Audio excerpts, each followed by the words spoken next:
देख रहे हैं हमारा विशेष कार्यक्रम और मैं हूं आपके साथ मानसी झा। एक धागा लेकिन रिश्तों में हजारों खुशियां, एक छोटी सी राखी लेकिन उसमें छिपा है जीवन भर के प्यार, विश्वास और साथ का वादा। आज वही खास दिन है जब भाई बहन के इस अनमोल रिश्ते को और मजबूत करने के लिए देश भर में मनाया जा रहा है रक्षाबंधन का पावन पर्व।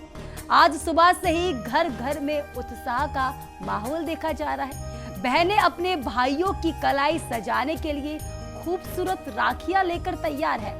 पूजा की थाली सज चुकी है, मिठाइयां तैयार है और भाई भी अपनी बहनों को खास तोहफा देने के लिए पूरी तरीके से उत्साहित नजर आ रहे हैं। रक्षाबंधन सिर्फ राखी बांधने की एक रस्म नहीं, बल्कि यह भाई बहन के बीच प्रेम, विश्वास, स्नेह और जिम्मेदारी का प्रतीक है। बहन भाई के माथे पर तिलक लगाकर उसकी आरती उतार कर लंबी उम्र की कामना करती है, सुख समृद्धि की कामना करती है, तो भाई भी बहन की रक्षा और हर सुख दुख में उसके साथ खड़े होने का संकल्प लेता है। लेकिन इस पावन पर्व को लेकर के कई बड़े सवाल हैं कि राखी बांधने का शुभ मुहूर्त क्या है, पूजा की थाली में क्या होना चाहिए, राखी बांधते समय किन सावधानियों का ध्यान रखें, क्या कुछ ऐसे काम हैं जिन्हें आज करने से बचना चाहिए, और आखिर रक्षाबंधन का धार्मिक महत्व क्या है। इस तमाम सवालों के जवाब जानने के लिए अब हम सीधे चलते हैं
आज देश भर में रक्षाबंधन का पर्व मनाया जा रहा है। लोगों के मन में तमाम तरीके के सवाल हैं, तो इसी सवालों के जवाब देने के लिए हमारे साथ ज्योतिषाचार्य डॉक्टर नितिशा मेहतरा जी जुड़ चुकी है। बहुत बहुत स्वागत है ज्योतिषाचार्य जी हमारे चैनल में। बहुत बहुत धन्यवाद। तो ज्योतिषाचार्य जी, सबसे पहले मैं आपसे ये जानना चाहूंगी, आज रक्षाबंधन का पर्व मनाया जा रहा है देश भर में। सबसे पहले मैं शुभ मुहूर्त के बारे में जानना चाहूंगी, आखिर क्या कुछ शुभ मुहूर्त है बनाने का? जी बिल्कुल, रक्षाबंधन का पवित्र त्योहार है और इसका जो शुभ मुहूर्त रहने वाला है वो सुबह ब्रह्म मुहूर्त से ही आरंभ हो जाएगा। यानी 5:57 से पहला विशेष मुहूर्त लगने जा रहा है, जो समाप्त होगा 9:48 पर। ये पहला विशेष मुहूर्त है। उसके बाद राहु काल लग जाएगा, तो 10:30 के करीब राहु काल लग रहा है और ये लगभग 11:45 बजे तक रहने वाला है। बस ध्यान हमें इस बात का रखना है कि 10:30 से 11:45 के बीच रक्षाबंधन ना किया जाए, त्योहार ना मनाया जाए। उसके बाद फिर से ये विशेष मुहूर्त शुरू हो जाएगा और 12:30 से तो और भी ज्यादा विशेष हो जाएगा, क्योंकि जो चंद्र ग्रहण जो भारत में दिखाई भी नहीं दे रहा उसको भी मुक्ति मिल जाएगी और 12:30 बजे के बाद विशेष मुहूर्त आरंभ हो जाएंगे और ये विशेष मुहूर्त रहेंगे 1:28 पर। उसके बाद ये समाप्त हो जाएगा और इसके बाद फिर से आरंभ होगा 2:45 से आरंभ होकर 4:41 तक। तो ये 3 विशेष मुहूर्त है जिस पर हम रक्षाबंधन का पर्व मना सकते हैं, क्योंकि कई बार बहनें दूर रहती हैं, वो दोपहर तक भाई के घर पहुंच पाती हैं, तो दोपहर में भी एक विशेष मुहूर्त में हम रक्षा बंधन का पर्व मना सकते हैं। जी जी। अच्छा ज्योतिषाचार्य जी, सबके मन में ये भी सवाल देखा जाता है कि रक्षाबंधन को लेकर के सही विधि क्या है और पूजा की थाली में किन किन चीजों का होना बेहद जरूरी है, इसको लेकर के भी काफी लोग कंफ्यूज में रहते हैं, तो आपसे जी, जानना चाहूंगी। सही पूछा आपने, क्योंकि लोगों में बहुत सा कंफ्यूजन रहता है कि थाली कैसे बनाया जाए। वैसे तो बिल्कुल। मैं कहूंगी जो आपके संस्कार है, जैसा आपका माता पिता ने सिखाया आप उसी से चलिए, लेकिन फिर भी आपकी थाली में सबसे स्पेशल चीज नारियल जरूर होना चाहिए, क्योंकि आप अपने भाई की लंबी उम्र के लिए, उसकी सुख समृद्धि के लिए इस व्रत को, इस त्योहार को मनाते हो। तो पहले नारियल रखें और नारियल में कलावा बांध के जरूर रखें। उसके जी। उपरांत डोली, जब हम उन्हें तिलक करते हैं, और तिलक क्यों करते हैं, क्योंकि तिलक मैं इसलिए करूंगी क्योंकि मेरे भाई का नेम सेम आगे हो, उसको और बल प्राप्त हो ताकि वो मेरी रक्षा कर सके। इसके उपरांत चावल, अक्षत, जो उसकी लंबी उम्र को बढ़ाएगा। इसके उपरांत राखी का जो बंधन, जो रक्षा राखी है, वो राखी में एक विशेष बात का ध्यान रखें, आप चांदी की बांधे, आप सोने की बांधे, लेकिन जो रेशम का धागा है, लाल, पीला, हरा या सफेद, ये 4 कलर बहुत विशेष है। लाल रंग मंगल यानी ऊर्जा को उत्पन्न करता है और रिश्तों में ऊर्जा का होना बहुत जरूरी है। हरा रंग समृद्धि का प्रतीक है, और जब रक्षाबंधन के धागे में उस रंग का आ जाता है तो समृद्धि, धन, बौद्धिक क्षमता बढ़ती है। पीला रंग अबंडेंस का प्रतीक है, यानी आपके जीवन में पैसा है, प्यार है, हर चीज बढ़ती रहे। और सफेद रंग शांति का प्रतीक है, जो रिश्तों में बहुत जरूरी है। तो यही 4 रंग की राखी रेशम के धागे से बंधी हुई होनी चाहिए, तो ही बहुत विशेष मानी जाती है। इसके साथ एक कलावा, यानी जब हम अपने भाई को रक्षा बंधन का पर्व पर राखी बांधते हैं तो उसके साथ एक रक्षा सूत्र भी बांधते हैं। तो एक सूत्र जरूर होना चाहिए, अगेन वो इन 3 कलर का ही होना चाहिए, लाल, पीला या हरा। इसके उपरांत मीठा जरूर होना चाहिए, क्योंकि हम कोई भी पर्व मनाते हैं तो वो मीठे के बिना ना आरंभ होता है ना समाप्त होता है, तो मीठा होना बहुत जरूरी है। इस दिन पूर्णमासी होती है, रक्षाबंधन का पर्व पूर्णमासी पर ही मनाया जाता है। तो अगर आप खीर बनाते हैं अपने भाई के लिए तो बहुत विशेष रहेगा। और इस साल तो स्पेशली क्योंकि 18 साल के बाद सावन में चंद्र ग्रहण और सूर्य ग्रहण लगे हैं। अगर आज के दिन आप खीर बनाते हो जो दूध से, चावल से, चीनी से बनी है, यानी शुक्र और चंद्रमा को मजबूत करने वाली है, तो रक्षाबंधन के बाद अपने भाई को खीर जरूर खिलाए। इससे उसकी मानसिक स्थिति और आपकी मानसिक स्थिति दोनों ही मजबूत है। जी। अच्छा ज्योतिषाचार्य जी, मेरा सवाल ये भी है कि काफी बार ये देखा जा रहा है कि रक्षाबंधन के दिन भद्रकाल लग जाता है, तो काफी लोग ऐसे भी हैं जिनको नहीं पता होता है कि भद्रकाल में राखी नहीं बांधनी चाहिए। अगर बहुत से लोग बांध देते हैं तो इसके क्या कुछ उपाय हैं, कैसे बचना चाहिए?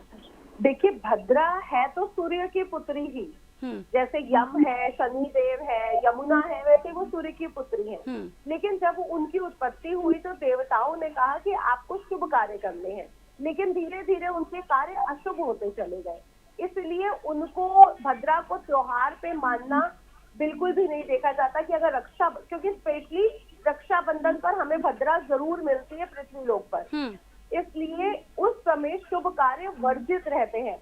तो प्लीज हमारे जो दर्शक इस शो को देख रहे हैं, कभी भी आपने सुना है तो भद्रा काल के समय कभी भी रक्षाबंधन का त्योहार यानी जो राखी का सूत्र है वो भाई की कलाई पे मत बांधे, इससे उसके जीवन में भी और आपके जीवन में भी कष्ट जुड़ेगा, इसलिए ये नहीं होना चाहिए। अगर आपने बांध ली है गलती से तो भगवान कृष्ण का नाम लीजिए और उनसे माफी मांग लीजिए कि मैंने बांध ली है, मेरे भाई और मेरे जीवन में कभी भी कष्ट ना आए।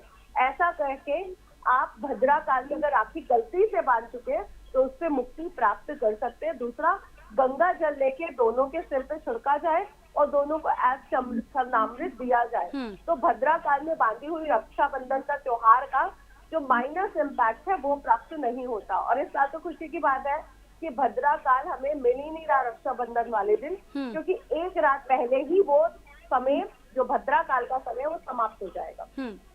अच्छा, दूसरा सवाल ये भी देखा जा रहा है कि लोगों के मन में काफी ज्यादा ये चिंता रहती है कि रक्षाबंधन के दिन क्या करें, इस दिन क्या खास करें और किन किन चीजों से बचना चाहिए, तो ये जानना चाहूंगी मैं, क्या कुछ करना चाहिए इस दौरान और किन चीजों से बचना चाहिए? त्योहार बहुत पवित्र माना गया है हमारे संस्कारों में, हमारे धर्म में। तो मैं सबसे यही कहूँगी जल्दी उठे, और अगर मन में कोई मन मुटाव है भाई बहनों के बीच में, तो उसको आज के दिन कम से कम खत्म कर दे, क्योंकि ये रिश्ता कभी भी नहीं टूट सकता। आपके हाथ में जो नाखून है वो आपके हाथ से निकल भी जाएगा, लेकिन वो फिर से निकल आएगा, उग जाएगा फिर से। तो ये रिश्ता कभी खत्म नहीं किया जा सकता। तो मन में जो भी द्वेष है उसको समाप्त करके राखी का त्योहार मनाया जाए, ये पहली वो है। और दूसरा यही बोलूंगी कि अगर किसी बहन का भाई नहीं है या किसी भाई की बहन नहीं है, तो उसका भी मन बिल्कुल परेशान ना हो। वो जिसको बहन के रूप में देख रहा है, कुलीग्स होते हैं हमारे, फ्रेंड सर्कल बहुत होता है, तो आप उनको भी राखी के त्योहार पे उनके साथ भी धागा बंधवा सकते हैं। तीसरी चीज, आज के दिन कलह कलेश नहीं होना चाहिए आपके घर में, पत्नी से, बहन से, माता पिता से, किसी से भी नहीं, क्योंकि पूर्णमासी का दिन है, पूर्णता की तरफ ले जाने वाला दिन है। तो कलह कलेश से, घर के जितने भी कलह कलेश है उससे बचे, झूठ बोलने से बचे। और जितना आप राजा बलि को याद करके राखी बंधन का त्योहार मनाते हैं, कि जैसे आज भी उनका नाम बहुत प्रसिद्ध है, श्री हरि विष्णु, आज भी उनके लोग जाते हैं और वहाँ पे शयन करते हैं, तो वैसे ही हमारा नाम भी प्रसिद्ध हो। तो ये सब बोल के अगर रक्षाबंधन मनाते हैं तो बहुत शुभ रहता है। मांसाहार कृपया ना करें आज के दिन, क्योंकि कईयों को लगता है कि सावन आज के दिन खत्म हो रहा है तो मांसाहार या शराब का सेवन कर सकते हैं, तो मैं कहूंगी कि बिल्कुल नहीं कर सकते। आज का दिन इतना विशेष है शिव की पूजा के लिए, पूर्णमासी का त्योहार है, तो आज के दिन कृपया ये सब ना करें। ज्योतिषाचार्य जी, भाई बहन का ये पर्व काफी महत्व तो माना जाता है, लेकिन काफी लोगों को अभी भी ये नहीं पता कि आखिर रक्षाबंधन का महत्व क्या है, इसकी विशेषताएं क्या है, क्यों बांधते हम लोग राखी, तो इसके बारे में जानना चाहूंगी मैं। जी, तो रक्षाबंधन का पर्व बहुत बार हमें कथाएं मिली कि मीराबाई जी ने बांधी, लेकिन सबसे पहला जो रक्षाबंधन का पर्व है वो यमुना जी से शुरू हुआ, जो कृष्णा जी को बहुत प्रिय है। तो यम और यमुना भाई बहन थे। शनि देव की जो उत्पत्ति हुई है वो काफी बाद में हुई है। तो यमुना जी ने अपने भाई को बुलाया और उनसे बोला कि आप मेरी रक्षा का मुझे वरदान दो, और मेरे रक्षा सूत्र को उन्होंने वहां से शुरू किया। उसके बाद हमें द्वापर में द्रौपदी जी ने जब भगवान कृष्ण को राखी भेजी, तो एक कथा वहां पे हमें द्वापर में भी मिलती है कि द्रौपदी जी ने भी भगवान कृष्ण को राखी बांधी थी, जिसके उसपे भगवान श्री कृष्ण ने द्रौपदी का जब वस्त्र हरण हो रहा था तब उनकी रक्षा की। तो ऐसे हमारी संस्कृति में बहुत सी कथाएं जुड़ी हुई हैं, लेकिन मैं अगर इसको सही से समझा पाऊं तो मैं यही कहना चाहूंगी कि हमारे जो युगों से इस कथा को जोड़ा गया है। उसके बाद मीराबाई जी ने भी राखी बांधी और बहुत सी कथाएं इसमें जुड़ गई, लेकिन युगों से कथा जुड़ती चली आ रही है, जिसमें बहन भाई को राखी बांध रही है और अपने रक्षा का वचन लेती है। क्योंकि पहले ये मानते थे कि जो भाई है वो बलशाली है फिजिकली, तो वो ही बहन की रक्षा करते हैं, जबकि ऐसा नहीं है। मेंटली बहन भी बलशाली होती है और मेंटली बहन भी अपने भाई की रक्षा करती है। बड़ी बहन छोटे भाई का पालन पोषण करती हैं, उनकी स्कूल में या उनकी जॉब में सहायता करती हैं। तो ये बंधन इसलिए बनाया गया कि दोनों का एक अटूट रिश्ता, जो कार्मिक बॉन्ड है, जो हम पिछले जन्म से कैरी फॉरवर्ड करके लाए हैं, उसको हम अच्छे से निभा सके जिंदगी भर के लिए। जी, ज्योतिषाचार्य जी, बहन इस दिन भाई की लंबी उम्र के लिए, अच्छे भविष्य के लिए प्रार्थनाएं करती है, भगवान से दुआ मांगती है। अगर उपाय के बारे में जानना चाहूंगी, किस तरीके के उपाय करने चाहिए करने अच्छे भविष्य के? हाँ, ये बहुत अच्छी बात आपने प्रश्न पूछा कि उपाय क्या करें, क्योंकि ऐसा तो नहीं है कि यहाँ पे ऋषि मुनियों ने उपाय नहीं लिखे होंगे, तो बिल्कुल उपाय उन्होंने लिखे हैं, और अगर हम उपाय करते हैं तो बहुत विशेष फल भी प्राप्त होते हैं हमें। बिल्कुल। तो पहली बात तो भाई का सिर ढका होना चाहिए जब आप रक्षा सूत्र बांधते हैं, आपका भी सिर ढका होना चाहिए। सिर ढकने का जो तात्पर्य है वो सिर्फ इतना है कि जो हमारी पॉजिटिव ऊर्जा है उस समय वो बाहर नहीं निकलनी चाहिए, इसलिए हम लोग अपने सिर पर एक वस्त्र रखते हैं। दूसरा, जो प्राकृतिक ऊर्जा है वो हमारे साथ कनेक्ट रहे, क्योंकि हम लोग उस समय चप्पल उतार देते हैं और पृथ्वी से पूरी तरह मूल से जुड़ जाते हैं। और भाई क्या है हमारा मूल, या बहन क्या है हमारा मूल, तो उस समय हम मूल से जुड़े रहे तो चप्पल उतार देनी चाहिए, चौकड़ी आलती पालती मारकर बैठना चाहिए। भाई और बहन को पूरब दिशा की तरफ भाई का मुंह होना चाहिए, इस बात का विशेष ध्यान रखें। उसके बाद बहन पहले अपने भाई को तिलक करें, ताकि तुम्हारा नाम प्रसिद्धि तुम्हें बहुत मिले, तुम एक राजा की तरह जाने जाओ। उसके बाद अक्षत जो उसकी लंबी उम्र को बढ़ाएगा। उसके बाद राखी, जब हम राखी बांधते हैं तो उस समय हम लोग बहनें जितने भी हैं वो अपने भाई के लिए प्रेयर करें कि उसका नेम फेम बहुत बढ़े, उसका प्रमोशन हो, उसके पास पैसा है, उसके पास घर बने, प्रॉपर्टियां बने। मैं ये नहीं कहूंगी कि आपका भाई आपको देगा या नहीं देगा, लेकिन अगर कोई आपका मजबूत होता है ना पिलर, तो उससे आप मजबूत होते हो। इसलिए कोई बिल्कुल। द्वेष ना रखें कि ये तो भाभी सुख भोगेगी, हमें तो क्या मिल जाएगा। अगर आप उसके लिए प्रार्थना करोगे सच्चे मन से तो वाइब्रेशन सर्कुलेट होंगी। भाई के मन में भी वैसी ही प्रार्थनाएं जाएंगी। भाई भी आपके लिए वैसी ही प्रार्थना करे कि मेरी बहन की तरक्की हो, मेरे जीजा या मेरी बहन अगर अर्न कर रही है तो प्रमोशन हो और वो आगे बढ़े, उसका नेम फेम आगे बढ़े, उसकी वंश वृद्धि हो।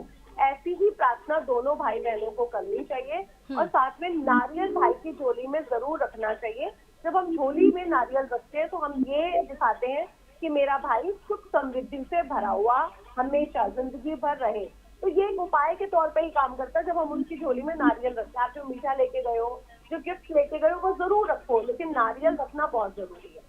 तीसरी चीज, जब भाई आपको कैश देता है या गिफ्ट देता है, उस समय भाई को ये ध्यान रखना है कि जो लिफाफा है, जो गिफ्ट है, वो लाल, पीले या हरे होने चाहिए, काले नीले नहीं होने चाहिए। इस बात का आपको विशेष ध्यान रखना चाहिए। आज के दिन आप काले नीले कपड़े देने से, काले नीली घड़ियां देने से परहेज करें, अन्यथा दिक्कत बढ़ सकती है। और आज के दिन का विशेष उपाय यही रहेगा। चंद्र ग्रहण भी है, रक्षाबंधन का बहुत बड़ा पर्व भी है, तो चंद्रमा को अर्घ देते हुए शाम के समय अपने भाई को, शाम को भी अगर वो है तो आप उनको सफेद चीजें गिफ्ट कीजिए, जैसे चांदी है, चावल है या दूध है। भाई को भी बोलूंगी आज के दिन आपकी बहन छोटी है, बड़ी है, डज नॉट मैटर, आप अपनी बहन को कोई भी व्हाइट चीज, स्पेशली चांदी गिफ्ट करना बिल्कुल भी ना भूलें। इससे आप दोनों के, क्योंकि आजकल देखिए एंजाइटी डिप्रेशन बहुत बढ़ता जा रहा है, विवाद बहुत होते हैं रिश्तों में, कुलीग के साथ, बॉस के साथ कहीं ना कहीं खटपट बनी रहती है। तो आपने आज के दिन अगर एक दूसरे को चांदी गिफ्ट करते हैं तो आपकी मेंटल पोजीशन पर इसका असर पड़ेगा, जो बाद में आपके फेवर में काम करेगी और डिप्रेशन एंजाइटी से आप बचे रहोगे। चलते चलते एक आखिरी सवाल और जानना चाहूंगी कि आखिर रक्षाबंधन, राखी बांधने का मंत्र क्या होता है? कि काफी लोग कंफ्यूज होते हैं, ऐसी राखी बांध देते हैं। बिल्कुल, बहुत अच्छा प्रश्न आपने पूछा। मंत्र की अगर बात करें तो राजा बलि से जुड़ा हुआ मंत्र है। इंद्रो बिंद्रो बलि राजा यनेन तनेन कृतेन, ये बोलकर हम अपने भाई के कलाई पर राखी बांधते हैं। अगर आपको मंत्र ना समझ में आए तो आप सिंपल, कि जैसे राजा बलि का नाम बहुत प्रसिद्ध है, उनके लिए आज भी श्री हरि विष्णु उनके लोक में जा रहे हैं, तो आप सिंपल वे में आप ये बोलते हैं कि मेरे भाई का भी नाम बहुत प्रसिद्ध हो, वो बहुत आगे बढ़े अपने जीवन में और तरक्की को प्राप्त करे और उनकी उम्र लंबी रहे। जी, बहुत बहुत धन्यवाद ज्योतिषाचार्य जी हमारे साथ जुड़ने के लिए, विस्तार से जानकारी देने के लिए। तो बता दें आपको, राखी की डोर भले ही छोटी हो, लेकिन इससे छुपी भावनाएं बहुत गहरी होती है। ये त्योहार भाई बहन के रिश्ते में प्यार, विश्वास और साथ का एहसास और मजबूत कराता है। तो आइए इस रक्षाबंधन पर सिर्फ कलाई पर राखी नहीं, बल्कि अपने रिश्तों में भी प्यार, अपनापन बांधें। ऐसी खूबसूरत भावनाओं के साथ आप सभी को हमारी पूरी टीम की तरफ से रक्षाबंधन की ढेर सारी शुभकामनाएं। धन्यवाद।